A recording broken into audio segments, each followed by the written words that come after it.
Ubushakashatsi bugaragaza ko kwifata bitabangamira ubuzima bwa muntu, ariko gukora imibonano mpuzabitsina ku bashakanye bifitiye umubiri wa muntu inyungu nyinshi cyane.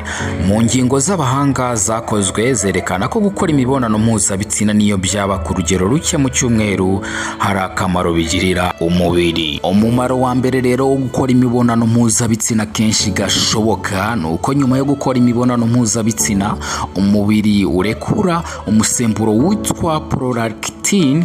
Uyu musemburo utuma uturemangingo two mu bwonko dutuma hiyongera ibice biherereye ku bwonko bishinzwe impumuro. Ibi bice rero bigatuma ikiremwa muntu cyongererwa ubushobozi bwo kuba cyahumurirwa.